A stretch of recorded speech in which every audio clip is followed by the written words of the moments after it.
அல்ஹம்துலில்லாஹி ரபில் ஆலமீன். அல்லாஹும்ம சல்லி அலா முஹம்மதின் வல அலி முஹம்மதின் வபாரிக் வசலிம் அலஹி. அஸ்ஸலாமு அலைக்கும் வரஹ்மத்துல்லாஹி வபரகாத்துஹு. வெல்கம் டு வாய்ஸ் ஆஃப் ஈமான். எல்லாரும் எப்படி இருக்கீங்க? நல்லா இருக்கீங்களா? அல்ஹம்துலில்லாஹ். அல்லாஹ் சுப்ஹானஹு வ தஆலா உங்களுக்கு நீண்ட ஆயுளையும் ஆரோக்கியத்தையும் வழங்க வேண்டும் என்று துவா செஞ்சு ஆரம்பிக்கிறேன்.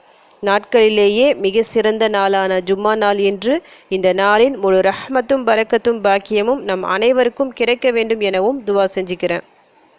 ரமதான் மாதத்தின் கடைசி ஜும்மால இருக்கிறோம். இன்னும் கொஞ்ச நாள் தான் இருக்குது இந்த மாதம் முடிவடைய. பரக்கத்தான அருள் மிகுந்த மாதம் இது.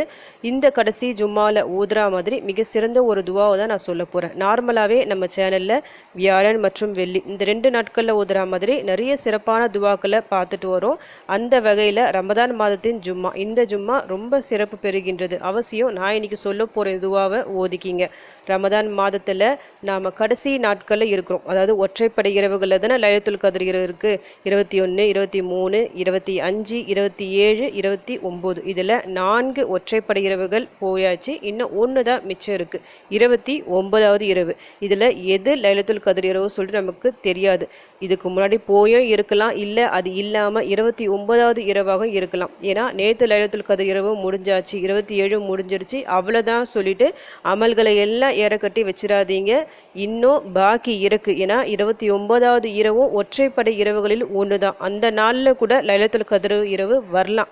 ஏன்னா அல்லாஹிற்கு மட்டுமே அறிந்த ஒரு விஷயம், நமக்கு தெரியாது எந்த நாளில் கரெக்டாக லைலத்துல் கத்ர் இரவு சொல்லிட்டு.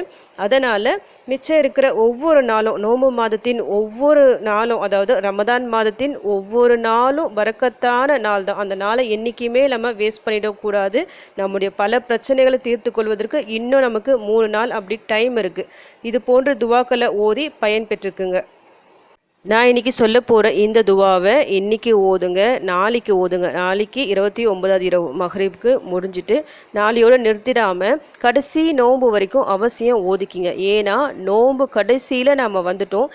இந்த ஒரு சமயத்தில் நம்ம எல்லாரும் சிந்திக்க வேண்டிய, மிக முக்கியமாக சிந்திக்கணும் இந்த விஷயத்தை என்னென்னா, நாம் தௌபா செஞ்சோமா, தௌபா செய்யலையா சொல்லிட்டு யோசிங்க. ஏன்னா நிறைய துவாக்கள் ஓதிருப்பீங்க, அதில் தௌபாவிற்கான துவாக்கள் நீங்கள் ஓதிருப்பீங்களா சொல்லிட்டு சிந்திச்சுக்கிங்க.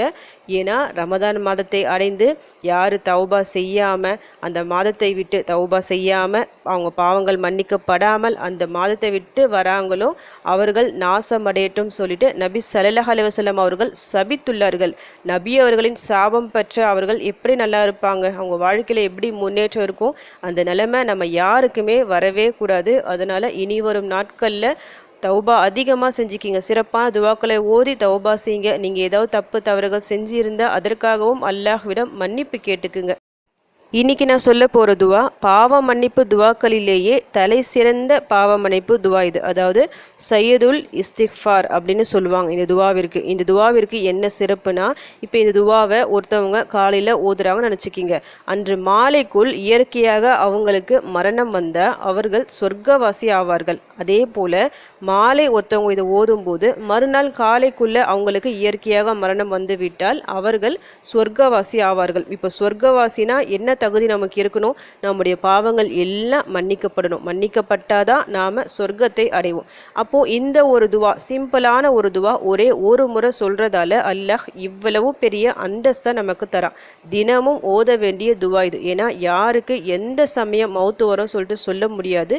டெய்லியும் காலையில் ஒரு முறை, மாலை ஒரு முறை சொல்லிட்டு நீங்கள் ஓதிக்கிங்க. ஃபஜர் தொழுதுட்டு ஓதலாம், அதே போல் அசர் அப்படி இல்லைன்னா மஹ்ரிப் தொழுதுட்டு ஓதலாம் டெய்லியும்.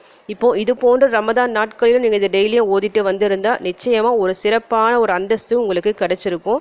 இதற்கு முன்னாடி ஓதாதவங்க கவலைப்படாதீங்க, இனியும் நாட்கள் இருக்குது. 1-2 நாட்கள் நீங்கள் தொடர்ந்து மனசார ஓதுனாலே போதும். நிச்சயமாக அல்லாஹ் சுப்ஹானஹு வ தஆலா உங்கள் அனைத்து பாவங்களையும் மன்னித்து விடுவான், உங்களை பரிசுத்தமாக்கி விடுவான். பாவங்கள் மன்னிக்கப்பட்டாலே நம்முடைய பிரச்சனைகள், சோதனைகள் எல்லாமே நீங்கிவிடும். இந்த ரமதான் மாதத்தின் அந்த நன்மை அடைந்த பாக்கியம் நமக்கு கிடைக்கும். நபி ஸல்லல்லாஹு அலைஹி வஸல்லம் அவர்களின் சாபத்தை பெறாத மக்களாக நாம் இருப்போம். நம்முடைய வாழ்க்கை முன்னேற்ற பாதையில் செல்லும் இன்ஷா அல்லாஹ்.